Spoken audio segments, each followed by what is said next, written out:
Hello everyone, this is Shelly from Koala Knits and Knacks, and we are going to make these beautiful little coasters. They're a fun little project to make, they look great, and we make them on our Addi Egg, our 6-needle Addi Egg.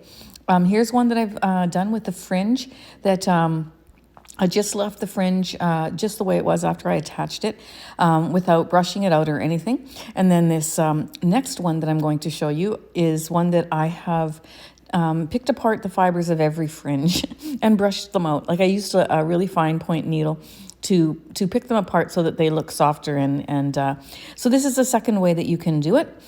So however you choose to finish off your fringe, I just wanted to show you two options and you can choose either one. They're both very, very nice, but if I'm going to be honest, I will tell you that my preference is the first one. I actually like it better without it being brushed out, but both are very, very nice. So anyways, I hope you enjoy this tutorial. Grab your Addi Egg and let's get started. All right, so for this project, we are going to use loops and threads, wool-like yarn. It is 678 yards, or for those of you who need the grams, it's 100 grams. Okay, and it is super fine #1 weight yarn, and it's in the color denim blue. Okay, so this is what I use for my sock yarn, but it works beautifully in the Addi Egg, and so I thought, why not make some coasters with it? They'll look soft, and it's just a nice weight for that. So we're going to go ahead and we're going to first of all, I'm going to show you what I've done here. You know that I do this with my Addis, my bigger Addis too. So I color that red divider that's between my last white and my first black. Now, because all these needles are black, I just colored the tip of this white one black. Just because then, as I'm going around, I'm going to actually count the rows that I'm going to do. So all my coasters are the same size, okay? So I'm going to put my yarn into that little feeder. We're going to put it down through that hole. Just like so. Pull it out from the bottom. I'm going to cast on before I put my weight onto this, okay? So now what I'm going to do is I'm going to just take a big piece of this out, just like that, a longer piece, just so I can do my my cast on. And I'm going to go in front of that first one and behind, in front and behind, in front and behind, just like that. Then I'm going to pull on this yarn end, just like that. Okay, now we've cast it on, okay, and we're ready to go. We got our black divider in the middle there. Everything's set up. Now I'm going to put this on its side. I'm going to tie a little slip knot in here. Now the trick to doing this, to making your Addi Egg knit well with this yarn, is to go slow, okay? And you know what? We're going to do 120 rows, so going slow still doesn't take that long, okay? I'm going to just use my handle like this for the first few rows. So now see, this black one passed, and that's what I'm going to count. See if I can put that on its side a little bit. So whenever it comes around, and I don't put the cover on, I just hold my thumb over like this and let it slip through there and give it just very light tension. For the first couple rows, you have to take those little loops down over the needle every once in a while. It's very loose tension. I'm not pushing on that with my thumb at all, but I don't like to have that. I think this is 3. I don't like to have the egg top on because then I can't get to the needles. I don't know the point of it actually. So this is I think this is 4. If it's 5, that's okay. We'll count it as 4. This is 5. Now I'm going to put my handle on, and then I'm going to just very slowly go. This is 6. Every time that black divider passes through, 7. Now the trick too is to make sure that the yarn end coming out of your ball is always loose, and then you're not going to then it's when it's loose, then it makes for even tension, and you're not going to have any problem with those loops falling down over the red teeth, okay, as you knit. Oops, see, that one didn't. Every once in a while, you still have to catch it and grab it with your little yarn pick. And you know why? That's because I didn't have my egg loose. You need to have that egg loose. And with this camera, I'm going to have to just move it to show you because it's very hard for, it's on the table here and I need some length to it. So I'm going to shut the camera off and then put it back on in a second. See you soon. Alrighty, so I took the table out of the way and eventually I stand up so that I will move this Addi Egg up to the very tip there, but you really don't have to because it's not making that much of a difference. You just got to stand up and make sure that that you've got enough room for your project to fall through, okay, as you get going.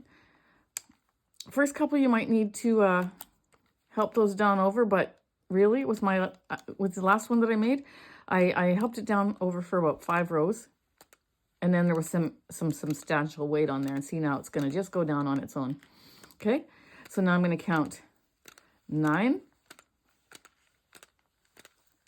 10. I'm just going to take my time. This is 11,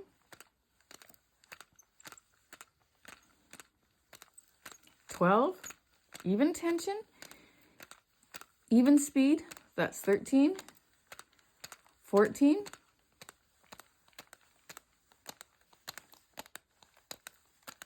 and you'll see it's coming out the bottom there, and it's just a beautiful cord, okay? Even tension, you've got your weight, and eventually you can move it up to here if that helps, and that's good. I don't want to put it inside of my work here and let it hang as it goes because I find that it kind of takes away from the consistency of the tension there. I don't want to put any holes in there or anything, and so I just stand up. when it's getting too long, I just stand up, and you only need 120 rows, so it's not going to take you long at all. Okay, and you count them that way, and you keep going till you get to row 120, and then I'll see you back. Okay, so I finished my 120 rows. Didn't take too long. It helped to have that little black marker so I could count each row as it went around. I moved my Addi Egg up to the top here as I got a little bit longer. Okay, and this is my piece. Beautiful. Okay, so now what you're going to do is you're going to cut off a fairly long end because you need it for sewing. Okay, so we're going to go ahead and remove it from the little yarn feeder there, making sure that we finish that last little. I'm going to take this handle off. Sometimes it gets in my way. I don't know about your handle, but mine falls off as I'm knitting. I wish it was a little bit snugger, but that's okay. Okay, we're going to take our needle. We're going to thread it. And then we're going to remove our stitches, okay? So now I don't want to work anymore, so I'm going to just turn this. And as I loosen up my stitches there, I'm going to pick it up just like that, okay? With the needle. Just like what we do on our big Addies. I'm going to turn the next one, pick up that stitch. And I'm going to do that for all 6 needles. Turn that. Get that stitch. That's 3, 4. I love how this yarn works in this machine. It just makes it so much fun. That's 5. Pull that one down over the red teeth. It's a little stuck. There we go. And 6. And all you got to do with that is pull that tight and you've closed up that end. And take that tube out of the machine. You're going to look at that other end and you've got that one pulled tight. Take that out of the way here. Now we're going to just give it a little stretch all the way down just to loosen those stitches and make them all nice and even. Then you're going to take your end. Let me just lower my camera. I'll do that while I've got you online here, or while I'm talking here. You're going to take your camera, you're going to take your piece and you're going to just fold it in just very slightly, okay? And then pick up one of those stitches on the side. Just like that. And we've already began to turn it in. You see that? So easy. Then we're going to go ahead and we're going to pick up this next stitch here along the side, and then the next stitch on the base here. And we're going to just join it. And we're not going to pull it too tight, okay? Just nice and oops, I already went into that one, but I'm already in there, so I'm going to just do it again. There we go. I'm going to come up to this next one. Snug, but you don't want it to, you want it to bring the two pieces together, but you don't want it so tight that you're going to have puckering in there, okay? So Just be gentle. And turn it again.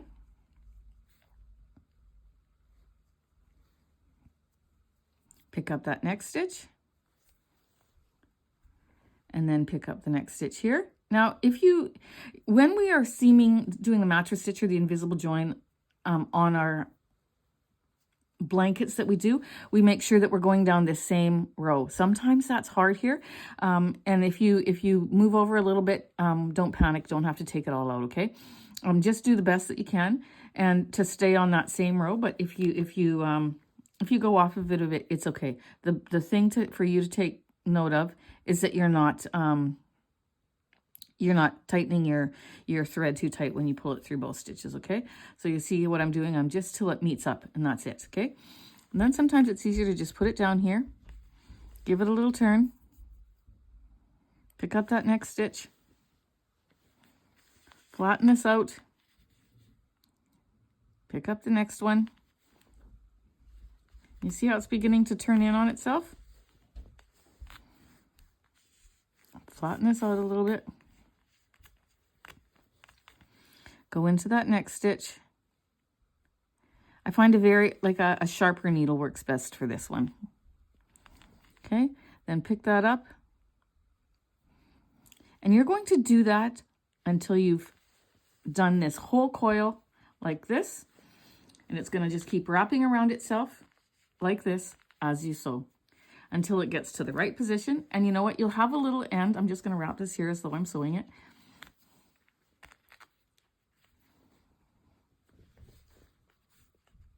And this yarn is so, like, it's because it's a finer yarn, it's very pretty.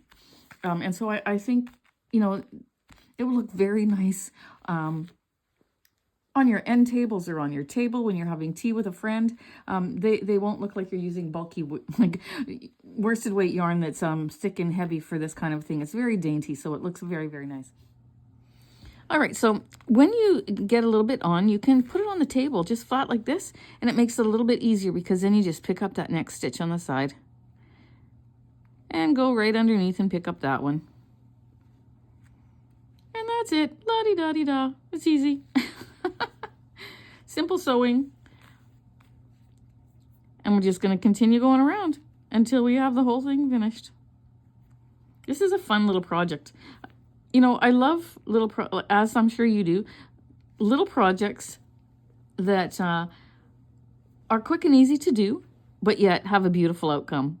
And, you know, I think if you were to make this much, much bigger, keep going with the circle, plate size, you can make a placemat that's a circular placemat just like this, and it could match your little coaster. And wouldn't that be pretty? Make them in red for Christmas, make them in pink for Easter, you know, make them in whatever colors you like. And summer colors, winter colors, fall colors. You just go to town and do what works for you. But you know, to make a matching placemat would be just absolutely beautiful with this too. And I might get to that at some point. I'm not going to promise it because it's the same technique. I'm not going to promise that I'll make a video on it, but I may do it for myself. I think even beautiful white ones. Oh, wouldn't that just be gorgeous to have a white set on your dining room table? I think it would be very, very pretty. So anyways, I'm going to keep going till I get this done, and then we're going to work on the fringes.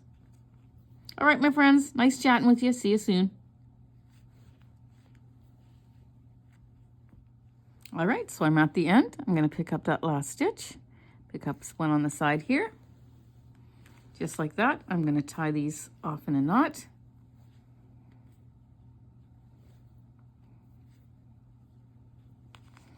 Just like that. And then I don't like that little bump there. I mean, we're going to have a bump, but that one's a little bit big. So I'm going to go in through it again. And I'm going to go into this next stitch. And I'm going to even that out a little bit. And then the fringe will take care of the rest. Okay, so I'm going to tie that off. I'm going to hide those ends, cut them off, and then let's begin our fringe. Now this is the right side, okay? So we were sewing it on the wrong side, and this is the right side. So now I'm going to hide the ends, and I will be right back. All right, so just for reference sake, I'll show you. This is 4.5 inches across. Perfect size, okay? So we're going to then take our cardboard, or if you're like me, you use whatever you have on hand that's close by. I took my my little wrap from one of my balls of yarn, and I just folded it in half. And then again, and it's 2 1/4 inches wide, okay? That's how long my fringes are gonna be. And because if I was using like thicker yarn, I would never use something this flimsy. This is what was just laying on the floor beside me. So I thought with lightweight yarn, it's easy to do. And we're gonna just keep wrapping around, okay? Just like this, loosely wrapping. And wrap, wrap, wrap, wrap, wrap. Now it's 2 1/4 inches wide, which means it's 4 1/2. When I cut this once, it'll be 4 1/2 inches. Let me just stop there and show you what I mean. I'm going to cut that off. Then if you do one cut, doesn't matter where in this, you can do the cut up there, you can do, it doesn't matter. You just need one cut. So those pieces that fall off are 4 1/2 inches long, right? Okay. And so we're going to take 2 of those pieces that are 4 1/2 inches long. We're going to fold them in half, and now they're 2 1/4 inches long again, okay? And so then we're going to need our crochet hook, which of course is way over in yonder. So let me just grab it. Okay, so what's important to know is if this is the front, if this is the top, you're going to go from underneath up through that side stitch, just like so. You're going to have this folded in half. You're going to take that middle part that's folded. You're going to bring it through that stitch. Then you're going to yarn over, and you're going to take that loop. You're going to put those 4 ends through that loop. Just like that, okay? And then you're going to pull on them. Then the right part of the bar is on the right side of your project. So that's why you got to make sure that you have the right side facing up. Sometimes if you have one that's just a little bit shorter because you wrapped it a little tighter or whatever, it's okay. Still put them in half. And use them that way, because you know what I think is the nicest is when, let me grab the other one. I love it when you've got your fringe is different lengths, okay? It's relatively the same length, but if you have little ends that are longer than the other, I think it's way nicer than if you have a complete straight edge all the way around. So don't worry about the fact that if you have one that's a little bit shorter, like that side there, that's what's going to enhance it. You're going to go into every stitch. Again, you're going to go from the bottom up. Grab that loop, pull it through, yarn it over those 4 ends, grab that loop and pull it through it. Okay? Then you're going to tighten it. Just like that. You're going to do that in every stitch around, taking 2 pieces. I'll do it one more time. Folding it in half, putting your hook through that next stitch, grabbing that loop, pulling it through the stitch, yarning it over those four ends, and then you're going to grab that little loop and pull those ends through and tighten it, okay? You're going to go around, all the way around like that, and then when you see little gaps like this, you're going to add another one, okay? This fell down to the very end of that stitch, and I don't like the gap there. So once I go around every single stitch, then I will look at the project and I'll see, is there a gap that I need to fill in? And if there is, I'll add another one, okay? And that's how you do it. So go ahead and make all your little fringes here, put them on, and when you're completing that, you will be done. Now, of course, I have one long one here because that's the part that I started with when I was wrapping. So I had a tail end that was hanging. And if you have that, then, you're just going to push it aside. Okay, you can also put your fingers in there and grab it, but with these ones, it's too short. Like when I'm doing a blanket and I have longer fringes, that's what I do. I actually stick my fingers through the stitch and we'll pick it up, but you have to do it with the actual hook. And I'm using a 4mm hook for this. I find it's the right size. Okay, so just like that, pull that loop tight and continue working all the way around. And when you're done, I will see you back. Okay. So we've got that done and it's looking really good. Now you can choose to leave it like this, but spread out these fringes. And if you've got one that is like overly long, like this one's a bit long, I'm going to just trim that. Okay. like I said before, to have them staggered is great, but you're going to have a couple that might be a little bit longer than what you want them to be. And you can just trim those ones off and make it beautiful. Oh, I see another one right here. So you can choose to leave it like this, and it looks beautiful, or you can take one more detail and you can take each one of these little fringes. You can take your pick and you can open them up. Might be easier to hold it in your fingers like that and then go like that. And open up your little fringes. Yes, it will take some time. But you know what? I always say, and I mentioned it in many videos, all the little details that you do make a huge difference in your project. So if you take the time to uncurl, yeah, these ones are hard. I can't even talk when I'm doing it. To uncurl these little fringes, maybe a sharp needle will be better. You're going to have little curly ends like that, and it's going to look really, really great. So I'm going to take the time to do that, and you have seen that at the beginning of the video when I showed you the picture. So I'm not going to come back on after I do this because you will have seen it already. But you go ahead, and I'm going to actually grab a sharp needle, and I'm going to go and make myself a cup of coffee, and I am going to put on my favorite Netflix show, and I'm going to pick at these, and we'll see where I get. Okay. I think it could take a little bit of time, actually, because this is fine yarn and it's hard to get in there. But again, if I use a very pointed needle, I'll probably be able to do it a lot better. I just grabbed my loom bit because it was here, and that's what I usually use when I have 4-weight yarn. Okay. So anyways, I'm not gonna take any more time on camera to do that, but I'm gonna get my needle. I'm gonna do that, and that's that. So my friends, thank you again for joining me for this tutorial. I hope you love the coasters that you make, and they make great gifts. You can use them on in your own house for your own decor, and that's that. So there you go. I hope you enjoyed this tutorial. Thanks again for joining me, my friends. Always have just a great time spending it with you. I wish that we could have a two-way conversation, but I feel your presence when I'm doing these videos, so I pretend that you're in my room. So anyways, thanks again, and please be sure to hit that like button and the subscribe button, and head on over to my Facebook group, Koala Knits and Knacks, and if you haven't joined that already, we'd love to have you a part of that. We have a great group going on over there. So take care, have a great day, and we'll see you next time.